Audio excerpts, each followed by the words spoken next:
Je soutiens totalement la proposition de Mustafa concernant l'organisation, principalement pour une raison précise. Ça me rappelle les commissions nationales du MCD. Oui, il propose une organisation ouverte, horizontale, donc qui est susceptible de fonctionner tout le temps, partout, et où les risques de manipulation sont presque réduits à zéro. Voilà. Donc je suis parfaitement d'accord. Et puis on a senti ce déficit en matière d'organisation, on le sent tous les jours. Pour convoquer une réunion comme ça, il faut un mois de date. Si vous laissez aller, où il n'est pas disponible, où il est là, où il faut chercher le local, encore, hein, jusqu'à présent, on peut encore se réunir niveau chaud, parce qu'on a encore cette îles. Autrement, il nous serait impossible de vous réunir. Hein. Et oui, c'est grâce à des élus qu'on a eu cette salle, qu'on a réglé un certain nombre de problèmes, il faut le signaler. Car les choses vont peut-être se produire. Donc, il faut qu'on se dote d'un minimum d'organisation. J'adhère totalement à l'idée d'Mustafa.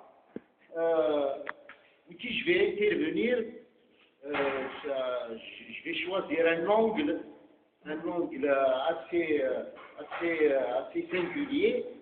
Moi, je propose une déclaration. Je propose que cette rencontre soit sanctionnée par une déclaration publique, qu'on va rendre publique. Donc, je vais vous proposer les axes de cette déclaration, et ce sont en même temps les axes de mon intervention. D'abord, dans la déclaration, il faut qu'on parle de l'Algérie, parce que si nous sommes, pourquoi on a besoin d'un FFS du parti? Le parti n'est qu'un instrument. À la limite, le code de la Hadith l'a fait. C'est un bon fait. Le pays est en danger. Le pays est en panne. Mais la gravité, elle n'est pas là. La gravité est dans le fait que ceux qui sont censés réparer cette panne, ils sont eux-mêmes en panne. Voilà le problème. C'est comme la notion de crise. C'est juste la crise. La crise, imagine les problèmes. Il y a des problèmes partout. La crise, c'est quand il y a des problèmes et en même temps, absence de mécanisme pour régler ces problèmes. C'est de là que l'explique. Nous connaissons l'Algérie, elle est en panne. Et maintenant, l'Algérie, elle est suspendue à un individu qui est entre la vie et la mort.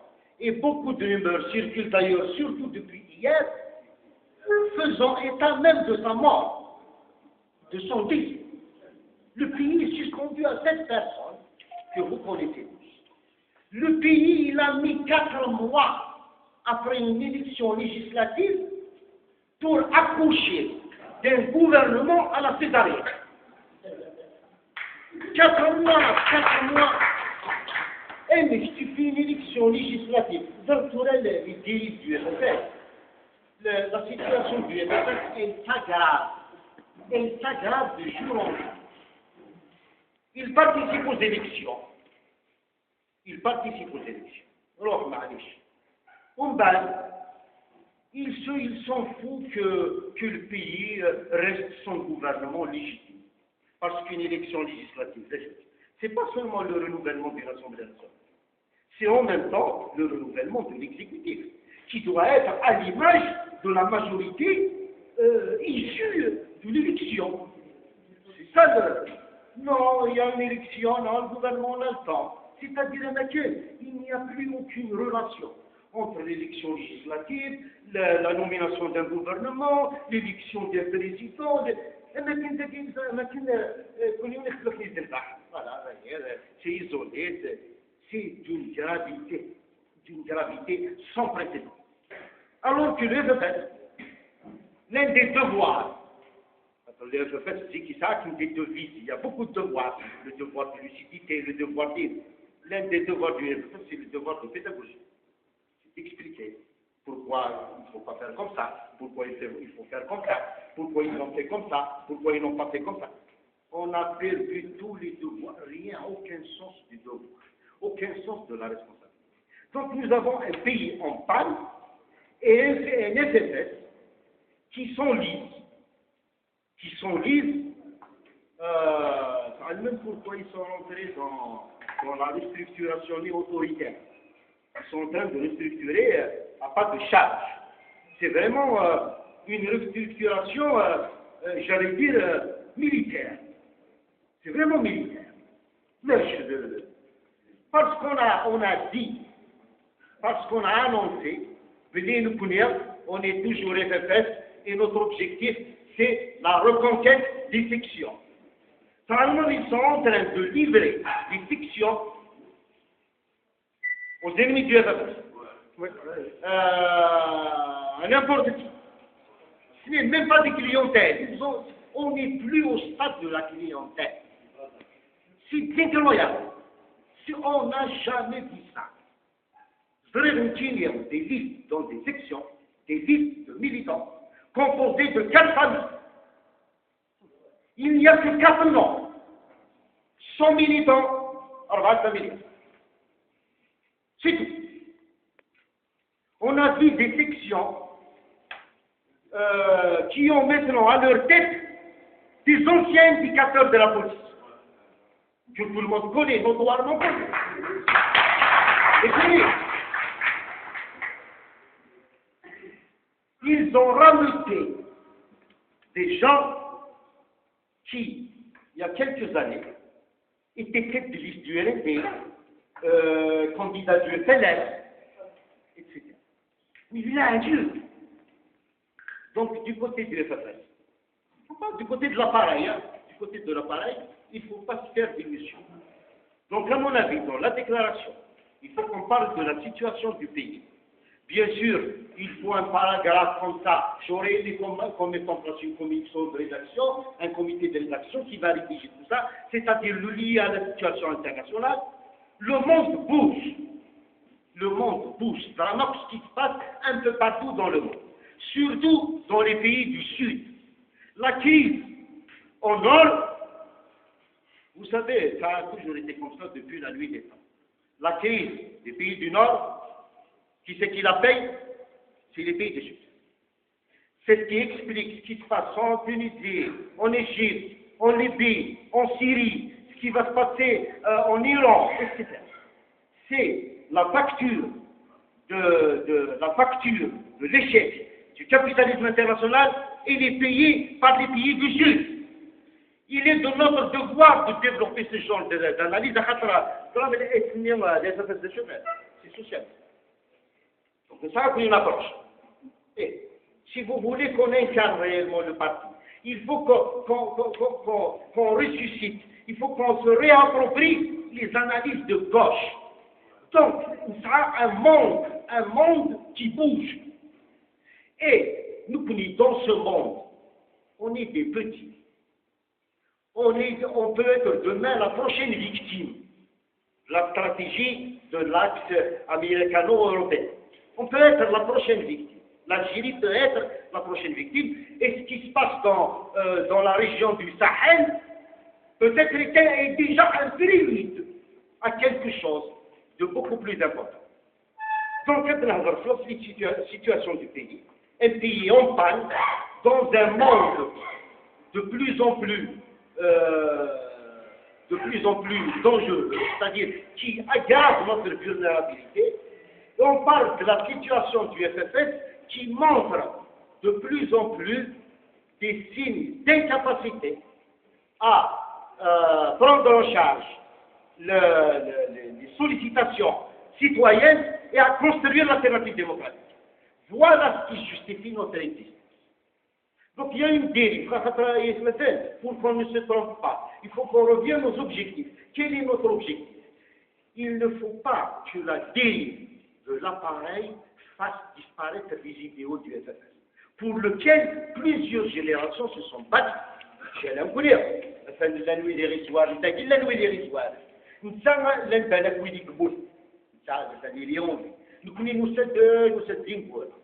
donc, nous connaissons notre objectif, notre mission est de faire en sorte que ces idéaux ne meurent pas. il faut garantir leur survie. C'est ça l'objectif. Bien sûr, pour garantir leur survie, il faut que ces idéaux soient défendus. Donc il faut militer. Il faut qu'on milite pour défendre ces idéaux. Un autre point,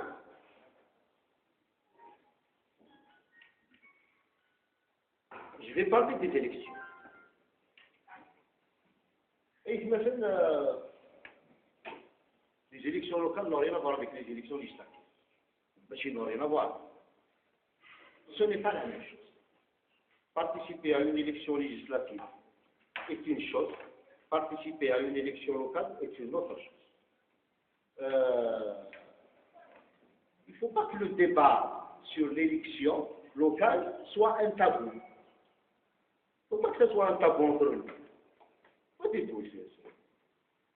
Moi, je pense qu'il faut mettre des balises. Il ne faut pas que la dynamique de rassemblement et la dynamique de préservation des idéaux du FFS, il ne faut pas qu'elle soit mise au service des élections. Il ne faut pas qu'on devienne une dynamique électorale. Il faut qu'on reste une dynamique de rassemblement, une dynamique politique, une dynamique politique qui rassemble autour des idéaux du FFS.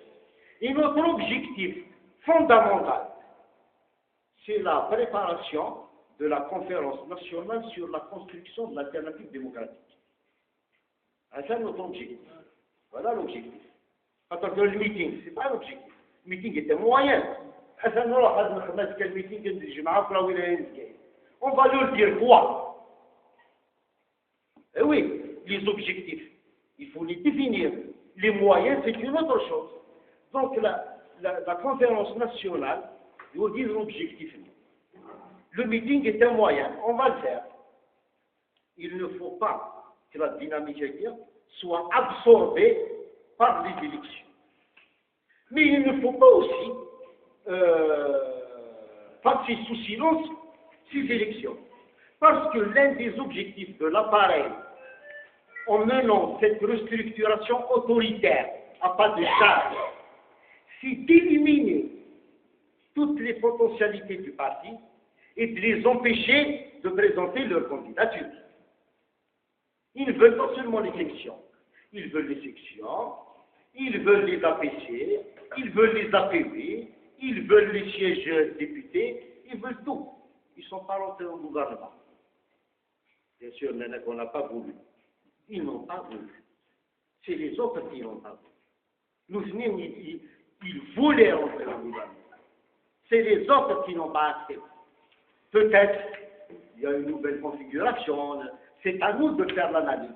Dans ce pas proposé la mise en place d'une commission politique, il revient à cette commission politique de faire une analyse politique approfondie de la situation, parce qu'il faut dire qu'ils carburent.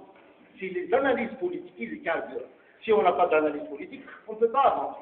Donc, l'un des objectifs de l'appareil, c'est d'éliminer ces gens-là. C'est de prendre tous les espaces. Et Messia.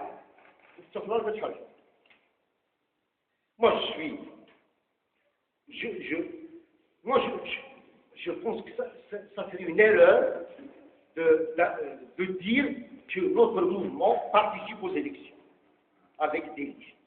Ça serait une erreur. Mais ça serait aussi une erreur de ne pas en parler du tout, de ne rien faire. C'est un événement important. L'élection locale est une opportunité pour se réapproprier des espaces, souvent utiles. C'est-à-dire aussi, petite fenêtre, il faut affaiblir l'appareil. Moi, je ne suis pas d'accord à ce qu'on les laisse agir,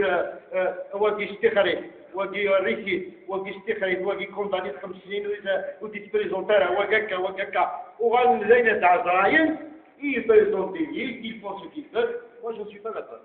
Mais il faut baliser la chose. Les camarades peuvent constituer des listes indépendantes. s'il y a une liste FFS dans une commune qui a été établie de façon démocratique avec des gens crédibles, moi je vais la soutenir. Il ne faut pas que les camarades fassent une liste contre une liste du FFS, c'est-à-dire démocratiquement établie. Oui. Est-ce qu'on peut avoir ce type de liste? Je ne sais pas.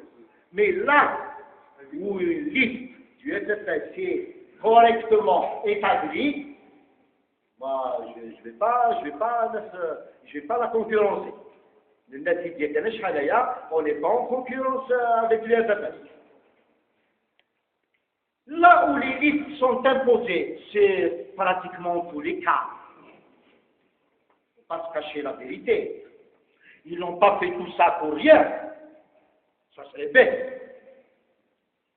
Il est légitime de présenter des listes indépendantes. Il est légitime de présenter des listes indépendantes, mais, ça veut dire qu'il s'agit d'un grand défi. Tu vas te présenter contre une liste du FFS. Le minimum, c'est de présenter une liste crédible, plus crédible que celle de ces gens-là. Ce n'est pas un petit défi. Deuxième des choses, il ne faut pas se présenter contre le FFS. Il faut se présenter contre la liste de l'appareil. Il faut se présenter comme étant l'incarnation du FFS vrai, du FFS authentique. C'est dans ce cas, et dans ce cas seulement, qu'on pourra affronter les élections sans complexe qui sont telles de la crédibilité de notre mouvement. Alors si on plonge comme ça en avant, les gens c'est inégocié. Ah voilà, c'est des gens frustrés, on les a pas mis sur les listes, voilà maintenant, pour de l'occasion, comme une les listes, finalement c'est ce qu'ils cherchent. Non. Attention. Moi je m'adresse aux camarades, moi je suis prêt à m'investir avant. Je vais soutenir les camarades dans cette histoire. Je vais les soutenir avant. S'il vous plaît, ne mettez pas des ennemis du FFS dans vos listes. Ne mettez pas des candidats à travers lesquels ils pourront nous attaquer. Mettez des gens propres. Mettez des gens propres, c'est comme ça qu'on pourra relever le défi. Sinon, on va apparaître moins que l'appareil. On va apparaître moins que l'appareil. Ah oui, il y a des balises. Je suis pas contre, mais il y a des balises. Et puis, de toute façon, on peut profiter de l'élection pour mettre en évidence, démystifier cette opération de perversion. Comme ce qu'elle fait n'importe qui. Ça, c'est même. Voilà le prix de la maladie. C'est comme ça.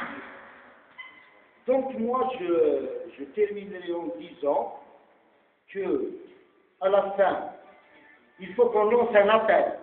Donc il y a la situation du pays articulée à la situation internationale, la situation du parti. J'ai découpé deux petits journaux. C'est-à-dire, des lois comme il y a la déclaration du groupe parlementaire. Vous l'avez lu. La déclaration du groupe parlementaire du FFS, des lois comme le mardi 4 septembre.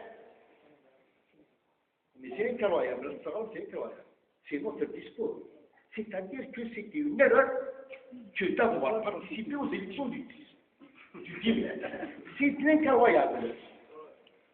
Et si les dernières législatives ont démontré les limites des réformes politiques entreprises par le régime depuis une année, qui ont engendré une réalité politique ne favorisant pas la réalisation d'un changement pacifique et démocratique. خاطر قلت لي انت لو كان دي غادي تستطيع تركز تحاول غير تصل ريونيون تيك واش بيشوفوا ولا non ما يوالف deux jours après non معليش روح هذا بصح C'est-à-dire,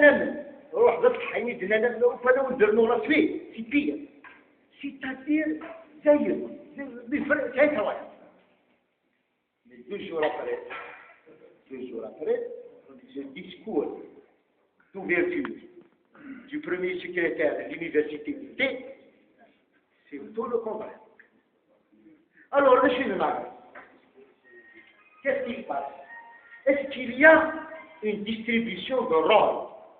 C'est-à-dire, le groupe parlementaire fait de l'opposition, c'est-à-dire à l'aïonnet vis-à-vis de l'opinion, et le premier secrétariat, il fait de l'ombre. Il fait de l'ombre. Là, on est avant. Comme ça, des propositions. Est-ce que c'est une division des rôles? Non, c'est une division à l'intérieur du parti, ce qui est possible. Je ne sais pas. Non, c'est juste une frustration suite à l'annonce de la constitution du nouveau gouvernement. Je ne sais pas. De toute façon, il y a 2 discours totalement différents. Cette incohérence, elle leur enlève toute crédibilité. C'est des discours contradictoires, incohérents. يقول لك شيء يقول لك شيء يقول المجال يقول يقول un pied dans le système, un pied dans l'opposition, on va. Ça leur enlève toute crédibilité. Donc, à mon avis, à la fin, il faut lancer un appel maintenant aux forces politiques aussi. Il faut lancer un appel aux forces patriotiques, aux forces. Moi, j'aime le qualificatif de patriote, les forces patriotes. C'est-à-dire, au-delà des différences politiques, nous lançons un appel à tous ceux qui aiment l'Algérie. Parce que c'est quoi le patriotisme? C'est l'attachement à la terre. C'est l'attachement à la patrie. C'est ça le patriotisme. Au-delà de toutes les différences, nous lançons un appel à toutes les forces patriotiques, dans le cadre, c'est-à-dire dans le sens justement de la construction de l'alternative démocratique, ceux issus qui puissent permettre la préservation de l'Algérie en tant que territoire et en tant que nation. Parce qu'on est menacé de 2 pétages. On peut demain, surtout avec la trahison du RFA, les autonomistes peuvent devenir majoritaires en Kabylie très facilement. Avec le lâchage de Hamas, les islamistes radicaux peuvent devenir majoritaires ailleurs. Voilà ce qu'ils sont en train de préparer. Est-ce que ce n'est pas réfléchi dans ce sens pour que le pouvoir, comme en 92, apparaisse comme le seul sauveur possible du pays? Encore une fois, je ne sais pas. Tant qu'on est menacé de 2 pétages, l'Algérie peut être fractionnée, surtout sous l'effet de l'action des puissances étrangères, et puis elle peut être divisée, c'est-à-dire un dépétage qui va épouser des réalités ethniques. Donc, l'appel qui va être lancé aux forces patriotiques, son objectif, c'est de construire l'alternative démocratique, parce que c'est la seule façon de préserver l'Algérie en tant que territoire et en tant que nation. Je vous remercie.